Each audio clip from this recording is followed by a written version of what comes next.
Barbecue Tricks. This is our little case study today in how to make a really fantastic low and slow barbecue smoked brisket. It's big time beef. This one about a 6.5 pound brisket, some point and some mainly flat. And you see, you got to have a charcoal smoker like this to do it up right. We got some water pan in there with just some little bit of water in there.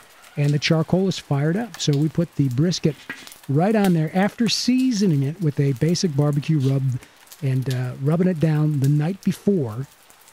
And I actually covered the fat side here and put it in the refrigerator for an overnight rest. At least 4 hours, preferably 8. You can, the bigger the better. Probably really let it kind of cure in there.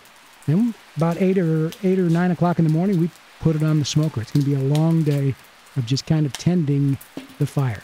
We've got the brisket here fat side up to allow the fat to kind of melt down. And you can see the fire is pretty much raging here. It's looking good. Full chimney, and I mixed about 70% hardwood lump charcoal with about 30% charcoal briquettes. Actually used a Kingsford with hickory in it. And then we throw some chips on that smoker as well, using that little door. You don't want to open up the dome very much. Open up that dome as little as possible, but use this little side door. Every time you open up the top dome, they say you lose about 15 minutes of cooking time. So it'll have to extend your cooking time. But you want to watch for some good smoke coming out, just like we have here. And you can add some smoking chips through that little side door about every 45 minutes or whenever you see the smoke go down. We soak the wood chips in some water for at least 45 minutes. And you see we're using an oak barrel, Jack Daniels barrel chip, which gives it a cool little flavor. But oak is not necessarily typical for brisket. A lot of times you use mesquite. But we thought we'd try something different. And we have some hickory in the charcoal, so a little mix of flavors here. We're using a Brinkmann Gourmet charcoal smoker. And again, I mixed the charcoals just to try something a little bit different. It's going to take a bunch of hours. It's going to cook for a while. And about 3/4 of the way through, it's down to the last couple hours, you're going to want to wrap up the brisket tight in tinfoil. And some say that at this point you can take it off and finish it off in the oven. I think Cooks Illustrated says that. And you could, but that way it's not too low and slow. Wrap it up real tight there in the foil. Let it cook for a few more hours until you get a smaller brisket. And this thermometer slides right in. Really break down. Once the temperature gets up over 180, the collagen in the meat starts really breaking down. When it gets to over 200, about 207 to 210, that's done. I know that seems high for a lot of people, but it's not like a steak kind of tender.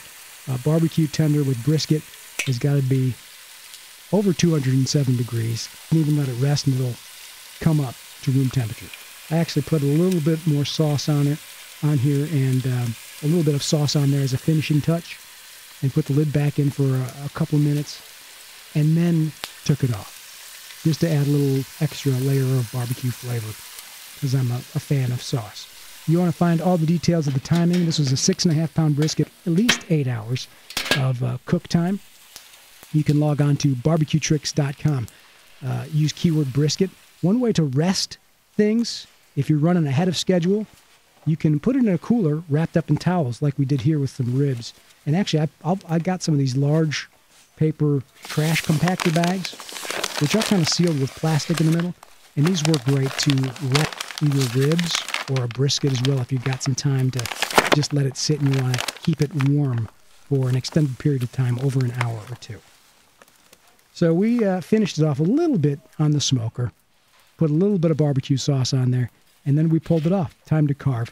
Interesting thing about the brisket is there is a point portion on the top of the brisket as well as the flat, and the runs different directions. So you'll see when I cut it here, it's not necessarily cutting that upper left-hand portion of the meat right, because that's part of the point, and it's running in a different grain direction. But you try and cut it pencil-thin slices, if you can, and go thicker if you have to.